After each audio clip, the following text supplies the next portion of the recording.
Kembali lagi di Cahaya Hati Indonesia Ramadan, dan seperti janji Ali tadi, kita akan ketemu dengan guru kita Al-Ustadz Bendri Jaisur Rahman. Assalamualaikum guru. Waalaikumsalam Ya warahmatullahi Allah, wabarakatuh. sehat ya. Alhamdulillah sehat. Seger ngelihat Mas Khalid. Allahumma sholli Ya, Muhammad. kayak ngelihat menu buka. Baik, pemirsa, ini luar biasa ya, di mana subtema kita menata waktu untuk keluarga. Betul. Ini penting banget, silakan Betul. guru. Bismillahirrahmanirrahim. Assalamualaikum warahmatullahi wabarakatuh.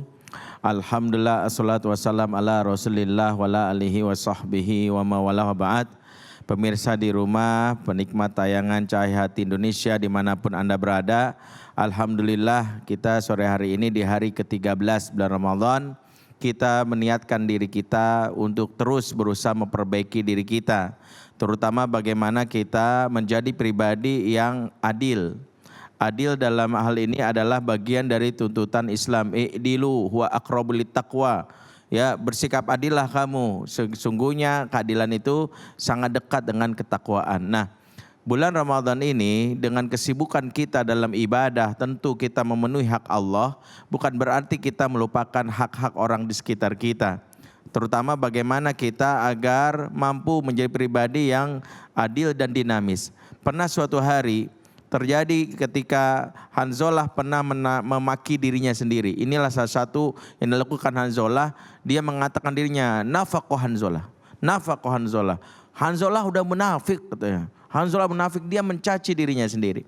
Sampai ditanya kepada Abu Bakar yang dengar hal ini, lima taqulu hadza? Kenapa kamu ngomong begitu? Kenapa memaki diri sendiri?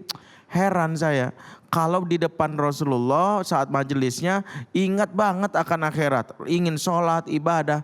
Tapi kalau udah pulang ke rumah, kembali ke keluarga, ketemu anak istri, lupa, malah senang bercanda, malah main-main. Ini kayaknya munafik banget. Maka Abu Bakar mengatakan, wah saya juga, jangan-jangan saya juga. Melaporlah mereka kepada Rasulullah SAW. Apa yang terjadi? Justru Rasul menyebutkan bahwa dalam dirimu ada hak dirimu, ada hak Allah atas dirimu, ada hak orang lain, keluarga dan semisalnya atas dirimu. Maka Rasul mengatakan saatan. Hidup itu dinamis, maksudnya sejenak-sejenaklah. Dalam hal inilah mengapa kita sebagai seorang individu di dalam keluarga mampu memanage waktu kita, terutama demi kesehatan mental kita. Sebab hidup yang terlalu flat, datar banget, ya kayak jalanan di Cipularang nggak datar ya. Jalanan itu di Cipali lurus saja, bikin hidup kita kayak bosen banget. Maka dibikinlah dinamis, salah satunya memberikan hak. Dan ada 4 waktu yang bisa kita manage sejatinya untuk kita bisa menjadi pribadi yang memiliki kegembiraan. Yang pertama disebut me time. Nah mungkin ibu-ibu yang menyaksikan tayangan ini, apa tuh me time? Bukan waktunya makan mie, bukan.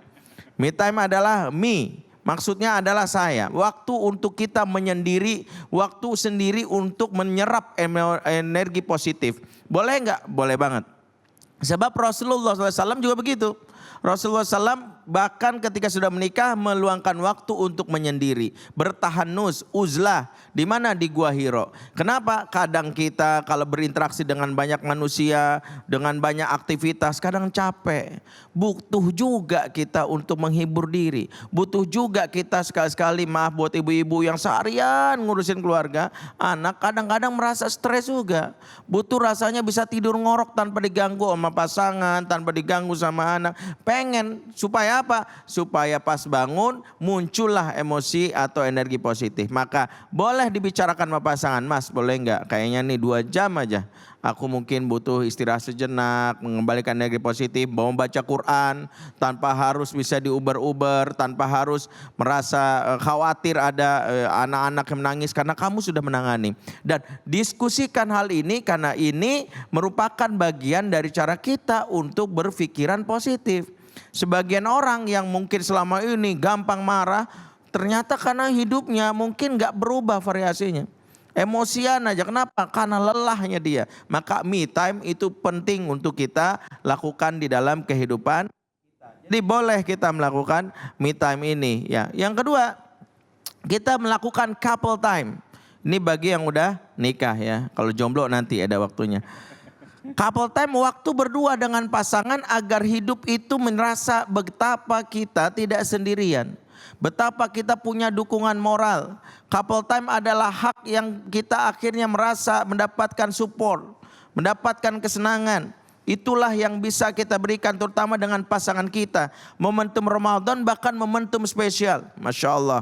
Allah sampai menyelipkan ayat yang berkaitan dengan hak pasangan di antara rangkaian ayat tentang Ramadan. Dimulai dari surah Al-Baqarah 183 yang berbicara tentang ayat puasa. Kita sudah hafal ayat ini. Ya ayyuhalladzina amanu kutiba alaikumusiyam kama kutiba alal ladzina min qablikum la'allakum tattaqun. Ya, ayat ini biasanya sudah dihafal sebagian kaum muslimin, apalagi para ayah yang sekarang ada di rumah soalnya ini ayat gacoan. Ya, biasanya kalau disuruh kultum mentok-mentok ayat ini insya Allah dipakai.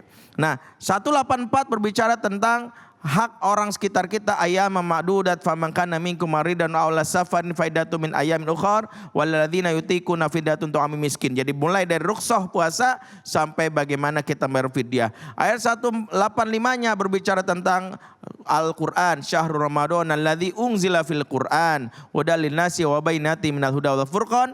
Ayat 186-nya berbicara tentang anjuran untuk banyak berdoa. Wa idza salaka ibadi anni fa inni qarib ujibu da'watad da'i idza da'an. Maka di 187-nya ternyata ibadah Ramadan menyelipkan ayat tentang couple time.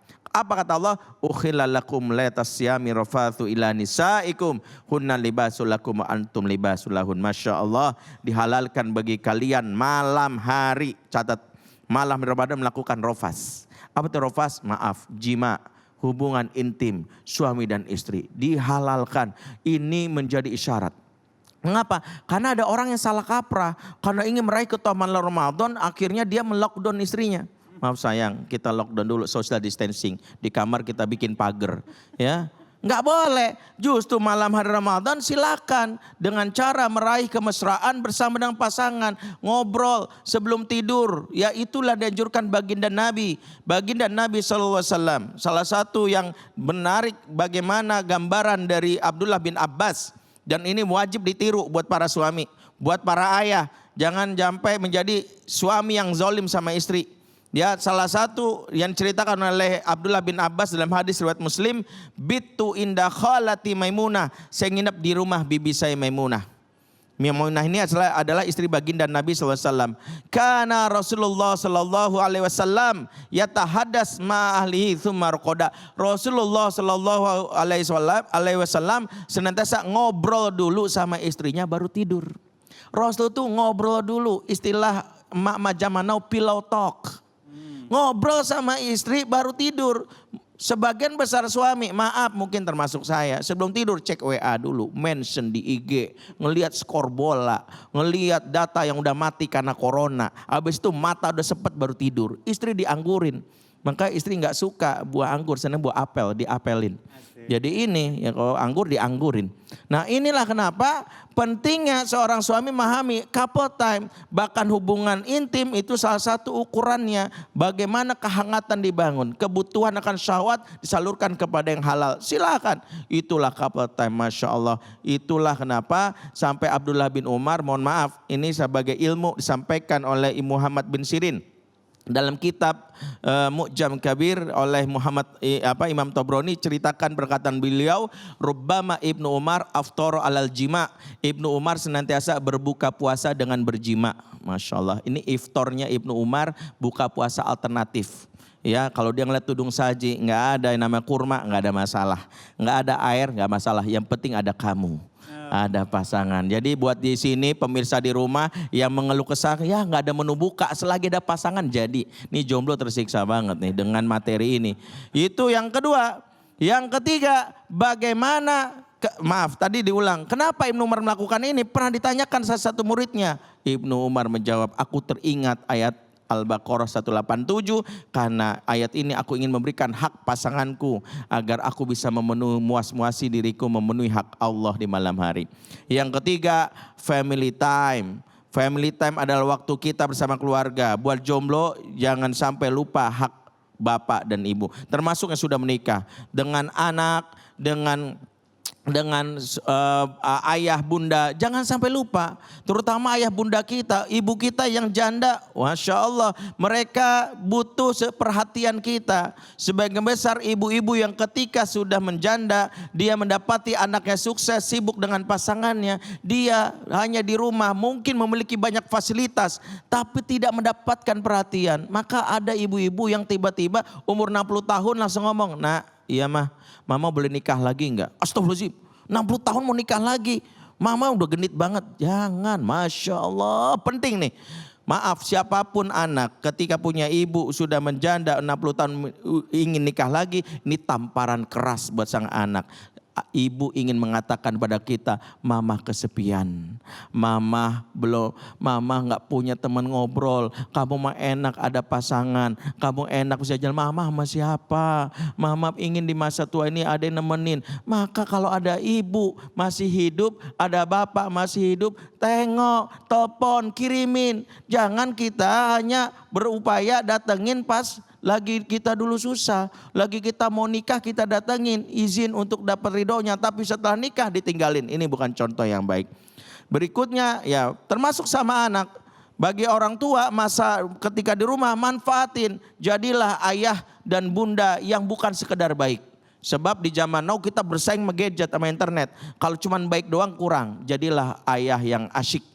Baik plus asyik, inilah keutamaan. Anak-anak bisa puas bersama orang tuanya karena punya orang tua yang asyik. Lu kenapa sih betah banget nongkrong di luar? Emangnya bapak lu jahat? Ya enggak. Kenapa gak mau pulang? Baik sih bapak gua tapi gak asyik. Aduh. Baik tapi gak asyik. Kalau ketemu dia kaku kayak kena kering. Kalau ngomong tuh serius banget, gua kayak tinggal di Korea Utara gitu. Ya, sama kayak tegang banget ya menghadapi orang tua kayak gini. Nah inilah yang ketiga. Yang keempat, bagaimana kita punya social time. Kita boleh berinteraksi dengan banyak kawan. Punya teman grup WA. Kita punya sekarang Zoom. Kita boleh ya sekarang ada misalnya bulan Ramadan ini dengan teman-teman bikin bukber online ya, menunya masing-masing di rumah ya, pas jam maghrib minum bareng-bareng, enak gak enak ya, menu tergantung dari yang disiapkan oleh tuan rumah sendiri. Boleh kita bercanda dengan teman-teman, itu bagian dari dinamisasi jiwa. Intinya bahwa Islam menginginkan kita menjadi pribadi yang paripurna, pribadi yang sungguh-sungguh bisa memberikan hak. Ada hak diri, ada hak pasangan, ada hak keluarga, orang tua, anak, ada hak juga masyarakat. Jangan sampai kita justru tidak memberikan bulan Ramadan, inilah momentum kita untuk bisa mendapatkan keberkahan sebanyak-banyaknya dan raihlah keberkahan dengan memberikan hak orang sekitar kita. Mudah-mudahan siapapun menyaksikan tayangan ini menjadi pribadi yang sebenar-benar cintai Allah dan cintai oleh orang-orang sekitar kita. Bila taufik wadayah. Wassalamualaikum warahmatullahi wabarakatuh. Waalaikumsalam warahmatullahi wabarakatuh. Masya Allah, nikmat sekali Ustadz ilmunya ya. Ini tambah lengkap nih kita ya untuk mempelajari hari ini tentang waktu ya. Dan insya Allah akan lebih lengkap lagi karena sesaat lagi kita akan bertemu dengan Al-Habib Muhammad Syahab. Waktu mustajab untuk berdoa. Tetap bersama kami di Cahaya Hati Indonesia Ramadan.